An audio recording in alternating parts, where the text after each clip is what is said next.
नहमदुहु व नसल्ली अला रसूलिहिल करीम अम्मा बाद फ़अऊज़ु बिल्लाहि मिनश शैतानिर रजीम बिस्मिल्लाहिर रहमानिर रहीम सुब्हानल्लाहि व बिहम्दिही सुब्हानल्लाहिल अज़ीम अल्लाहुम्मा अन्फ़अना वल्लिमना मा यनफ़अुना व ज़िदना इल्मा आमीन या इलाही आमीन। अस्सलामु अलैकुम व रहमतुल्लाहि व बरकातुहू। उम्मीद करती हूँ कि आप सब खैरियत से होंगे। तो इंशाअल्लाह हम अपने टॉपिक को कंटिन्यू करते हुए आज हम जिस पर बात करेंगे वो सबसे पहली बात यह है कि तालिब इल्म की फ़जीलत, यानी कि अगर कोई इंसान इल्म हासिल करने के लिए जद्दोजहद करता है तो उसकी फ़जीलत हमारे इस्लाम में क्या है।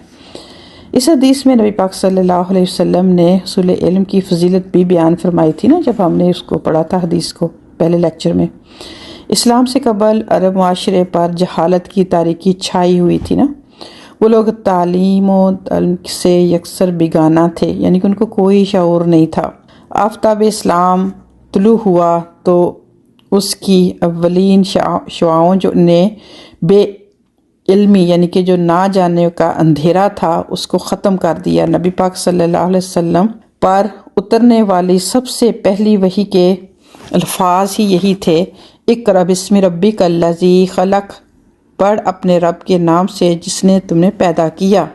तो इस्लाम जब आया तो उस वक़्त मक्का के कुल 17 आदमी जो थे वो लिखना पढ़ना जानते थे, यानी कि टोटल 17 लोग थे पूरे मक्का में जो कि लिखना पढ़ना जानते थे। लेकिन इस्लाम की बदौलत तालीम का रिवाज इस कदर तेज़ हो गया कि थोड़े ही अरसे में सहरा नशीन बद्दू इल्म के कारवानों की रहबरी करते नज़र आए। ये इल्म ही की अहमियत है कि अल्लाह सुब्हानहू व तआला ने मूसा अलैहिस्सलाम को तहसील व इल्म की खातिर हज़रत खिदर अलैहिस्सलाम के पास जाने का हुक्म दिया था, जिसका वाक़या हम जो है वो सूरह काफ में पढ़ते हैं ना। पूरा मूसा अलैहिस्सलाम जब सफ़र करते हैं तो उसी को यहाँ पर जो है वो मेंशन किया गया। सहाबा कराम रज़ी अल्लाह ताला एक एक हदीस की तलाश में महीनों का सफ़र तय किया करते थे। कसीर बिन कैस का बयान है कि मैं मश्क की मस्जिद में हज़रत अबू दरदा रज़ी अल्लाह ताला अन्हु की खिदमत में बैठा था कि एक शख्स आया। उसने कहा, ए अबू दरदा, मैं मदीना रसूल से आपकी खिदमत में हाजिर हुआ हूँ। मुझे पता चला है कि आप रसूलुल्लाह सल्लल्लाहु अलैहि वसल्लम से एक हदीस रवायत करते हैं। आप वो हदीस बयान फरमा दें, इसके अलावा यहाँ आने का मेरा और कोई मकसद नहीं है।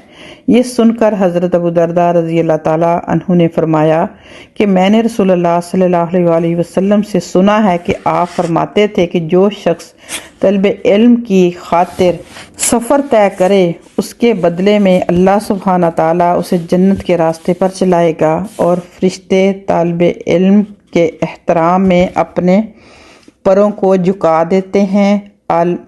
आलिम के लिए ज़मीनों आसमान की तमाम मखलूक, यहाँ तक कि पानी में रहने वाली मछलियाँ भी मग़फ़रत की दुआ करती हैं।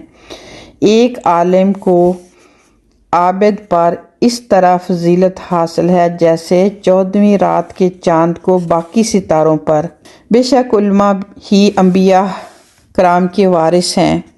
वो अम्बिया कराम दरहम दिनार छोड़कर नहीं जाते, बल्कि इल्म छोड़कर जाते हैं। जिसने इल्म हासिल कर लिया उसे अजीम हिस्सा मिल गया। तो बहुत ही प्यारा मैसेज है। यहाँ पर भी अक्सर औकात ये है कि समटाइम अगर कहीं दूर इस तरह से कोई मामला होता है तो इंसान सुस्ती कर लेता है। आज अगर हम देखें, हमारी सुस्ती की हालत देखें कि एक क्लिक पर, एक फ़ोन कॉल पर हम बहुत सारा इल्म जो है वो हासिल कर सकते हैं।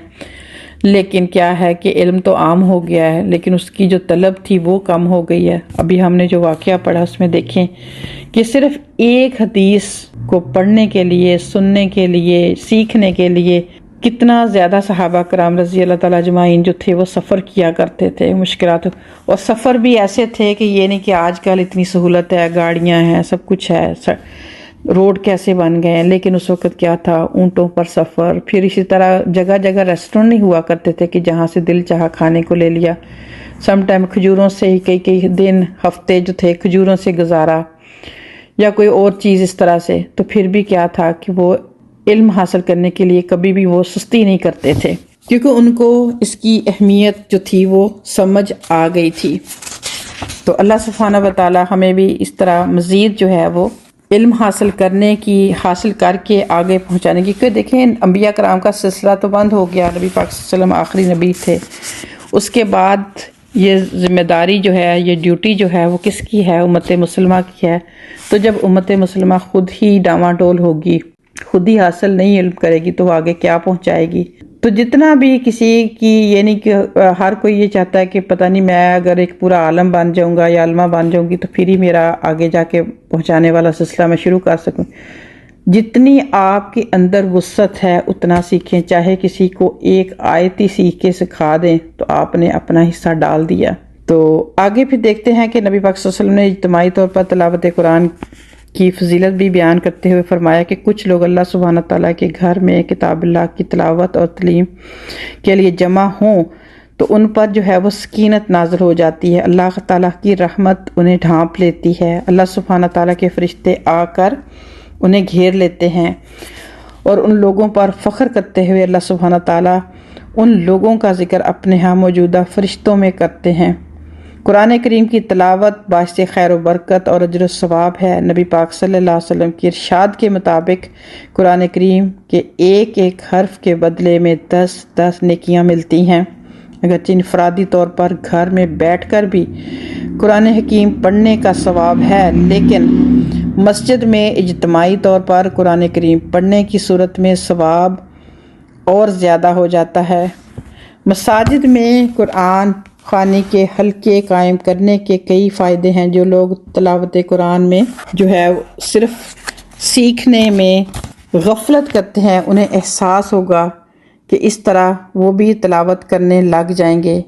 اسی طرح جو لوگ قرآن پاک کو علم جو ہے وہ نہیں رکھتے ان کے پاس بھی جو ہے وہ تھوڑا بہت علم آ جائے گا اور ان کے اندر بھی جو ہے وہ سیکھنے کی مزید خواہش پیدا ہوگی۔ تو اس طرح کا اہتمام کرنے سے مساجد میں یا پھر کسی ایسے سینٹر میں یا پھر گھروں میں یا پھر جیسے آج کل آن لائن کلاسز ہیں، اس کا اہتمام کرنے کا فائدہ کہ جس طرح جیسے کسی کی بھی کیپیسٹی ہے وہ علم حاصل کر سکے، کوئی بھی اس سے محروم نہ رہے۔ تو انہی چند باتوں کے ساتھ آج کی بات کو میں کمپلیٹ کروں گی۔ اپنا بہت خیال رکھیے گا، انشاءاللہ نیکسٹ لیکچر میں ملاقات ہوگی۔ السلام علیکم ورحمۃ اللہ وبرکاتہ۔